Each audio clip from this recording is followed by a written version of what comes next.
تمام 10 مساء بتوقيت أسمر المحلي أينما كنتم أيها السادة والسيدات من تلفزيون دولة إريتريا نحييكم ونقدم لحضراتكم نشرة أخبار هذا المساء أستهلها معكم أنا عبد الله محمد علي بالعناوين.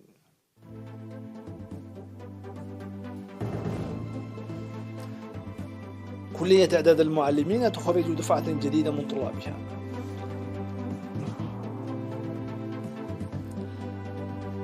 وزارة الزراعة تقيم تنفيذ برامج حفظ المياه وحماية التربة.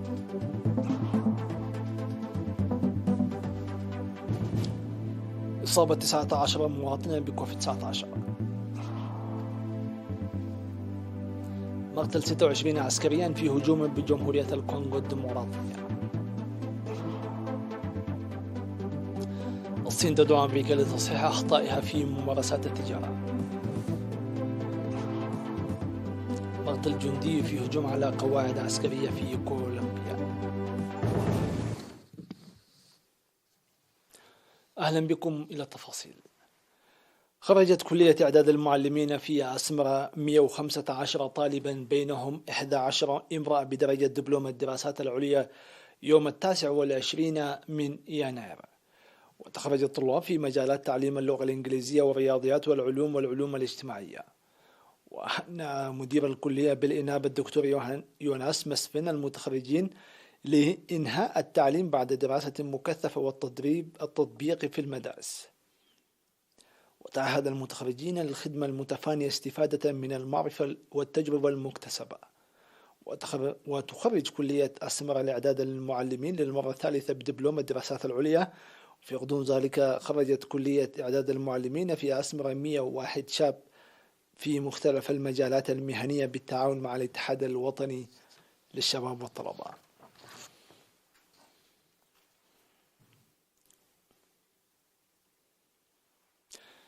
قامت وزارة الزراعة يومي 27 و28 من يناير الجاري بعقد اجتماع سنوي لتقييم برامج 2021. لمزيد من التفاصيل إليكم التقرير التالي بصوت الزميل أمير عثمان. أفادت وزارة الزراعة في الاجتماع السنوي الذي انعقد في 27 و28 لتقييم برامج 2021، وأفادت تنفيذ برامج واسعة على مستوى البلاد تمثلت في حفظ المياه وحماية التربة بلغت 22,850 هكتار، ساهمت في ارتفاع نسبة العمل المنفذ ب40% مقارنة بعام 2020. وبموجب التقارير المقدمة أوضح بأن الإقليم الأوسط نفذ حوالي 10,000 هكتار من المدرجات الحقلية وحوالي 4,000 متر مكعب من الحواجز الحجرية، وكذلك 379 من المدرجات الحوضية، فيما شهدت مديرية عرزة وطرونا ومي عين بالإقليم الجنوبي أعمالا أكثر فعالة. وقد نفذت أنشطة حماية التربة وحفظ المياه في الأراضي الزراعية اشتملت على 7,767 هكتار، فيما شهد إقليم الشمال البحر الأحمر نمو حوالي 19,000 هكتار جراء الأنشطة المنفذة للتقليل من التصحر والاستفادة من السيول في المصالح الزراعية. وفيما يتعلق بأوضاع الخريف والإنتاج، قيمت كافة الأقاليم الإنتاج بالنظر إلى نوعية البذور وكذلك أغلب المحاصيل في إقليم القاش بركة جيدة، إلا أن قلة الأمطار التي شهدها الإقليم في شهر سبتمبر ساهمت في تدني الحصاد. كما قيمت تقارير الأقاليم بأن موازين متطلبات الإنتاج تجري وفق الجهود السنوية. وأفاد التقرير بأن تنفيذ برامج التنمية الخضروات في إقليم شمال البحر الأحمر بلغت حوالي 87%، فيما شهد الإقليم الأوسط تنمية 89% من الأراضي المخطط لها للتنمية. وقدمت تقارير حوالي فرص الأسواق والقروض ورعاية الصحة والمحاصيل والأعمال البحثية ونمو الحياة المعيشية والثروة البحرية ومشتقات الألبان واللحوم وتنمية العلف الحيواني وزراعة الدواجن والنحل. وبحث المشاركون التقارير المقدمة بعمق. وفي الكلمة الختامية التي ألقاها وزير الزراعة السيد الرفاين برهة أوضح فيها بأن التقارير المقدمة أبرزت التحديات والنواقص والمميزات جيدة.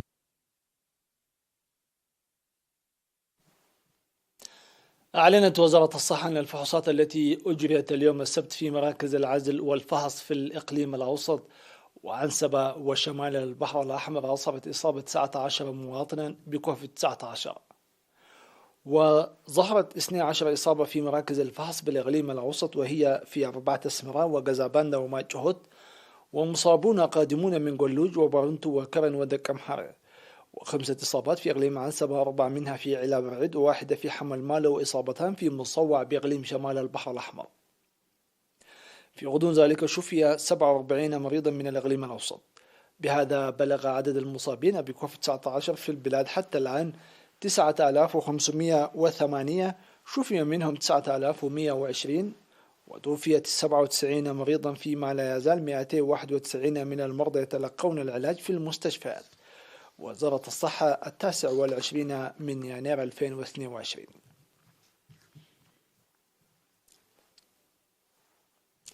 تشهد مديرية فرع أعمال المنسقة تساهم في رفع الوعي الاجتماعي لسلامة الأمومة والطفولة، وخاصة برامج التطعيم ورعاية قبل وبعد الولادة، وظلت تسجل نموا مشهودا من فترة لأخرى.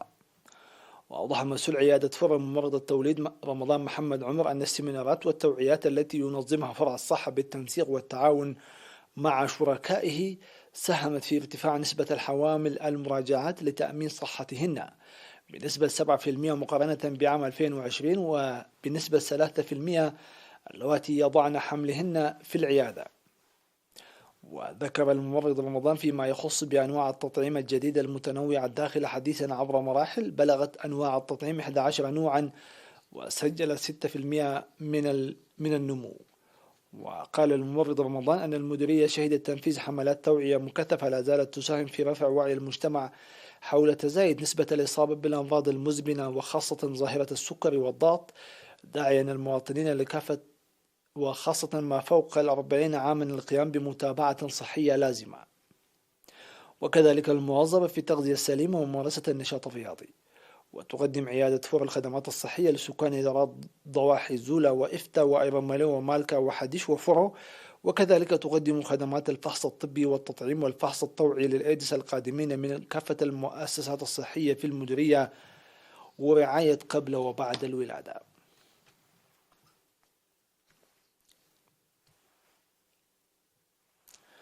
تلقى 34 شابا تدريبا ل4 أعوام في كرة القدم نظمها مركز مربستيت للتدريب الرياضي الكائن في الإقليم الأوسط. وأوضح مؤسس ورئيس المركز السيد تولد برهان تسفى قابر في مراسم التخريج في 28 من يناير أن التدريب جزء من الجهود الجارية في البلاد لتأهيل الرياضيين. وأشاد مسؤول الرياضة في المناسبة بالجهود التي يقوم بها المركز لتطوير الرياضة رغم محدودية إمكاناته. وقدمت الميداليات والشهادات للمشاركين في الدورات التدريبية.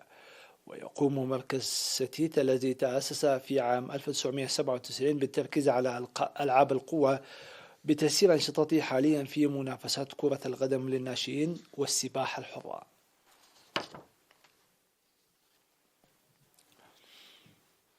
سيداتي سادتي، إلى فاصل ومن ثم نوافيكم بالأنباء العالمية.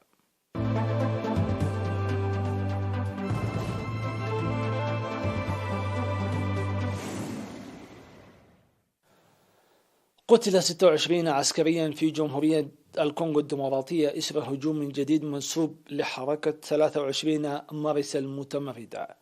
وأوضح بيان للجيش في جمهورية الكونغو الديمقراطية أن الهجوم الإرهابي وقع بالقرب من منتزه فيرونغ الوطني في إقليم شمال كييفو، مشيرا إلى أنه في المقابل سجلت خسائر بشرية في صفوف المتمردين دون أن تحدد عددهم.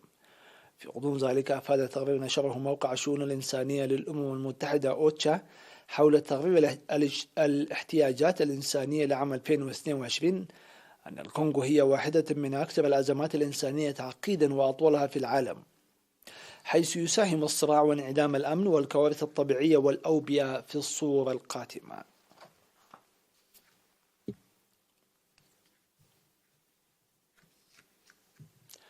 دعت الصين الولايات المتحدة إلى عدم إيجاد المزيد من الأعذار وتصحيح أخطائها المتعلقة بالممارسات التجارية عقب قرار أصدرته منظمة التجارة العالمية لصالح الصين.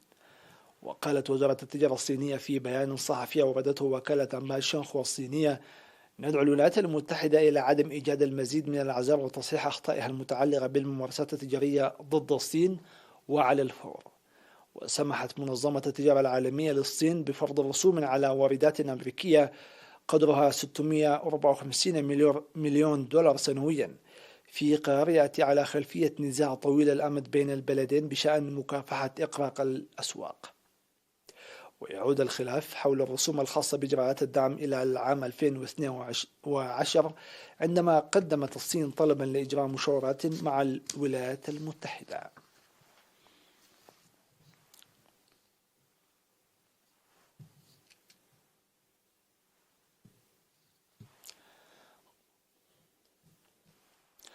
قتل جندي وأصيب أكثر من 20 آخرين في 3 هجمات متزامنة على قواعد عسكرية في كولومبيا. وقال الرئيس إيفان دوكي أن الهجمات نفذتها جماعة جيش التحرير الوطني وأعضاء سابقون في القوات المسلحة الثورية الكولومبية فارك الذين رفضوا الانضمام إلى اتفاق السلام الموقع عام 2016 مع الحكومة. وشهدت كولومبيا تصاعدا في أعمال العنف بين المتمردين المشتقين وجماعة جيش التحرير الوطني المتمردة التي تقاتل للسيطرة على محاصيل الكوكا وطرق التهريب في البلاد. وفي نوفمبر الماضي أبلغت إدارة الرئيس الأمريكي جو بايدن الكونغرس بأنها تعتزم شطب حركة التمرد السابقة فارك من قائمتها للمنظمات الإرهابية وفق ما أفاد مصدر دبلوماسي.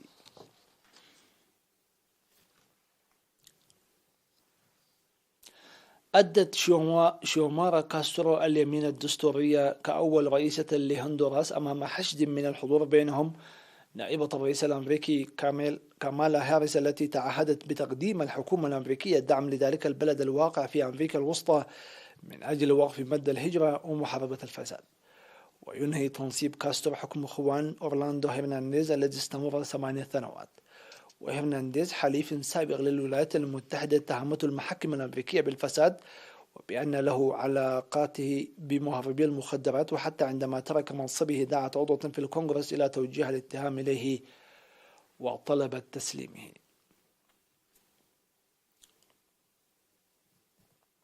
في الختام نذكركم بأبرز العناوين.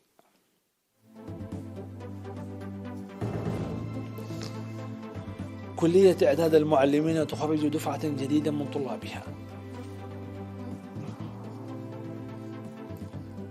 وزارة الزراعة تقيم تنفيذ برامج حفظ المياه وحماية التربة. إصابة 19 مواطنا بكوفيد 19. مقتل 26 عسكريا في هجوم بجمهورية الكونغو الديمقراطية. الصين تدعو أمريكا لتصحيح أخطائها في ممارسات التجارة. مقتل جندي في هجوم على قواعد عسكرية في كولومبيا. دمتم في أمان الله وحفظه.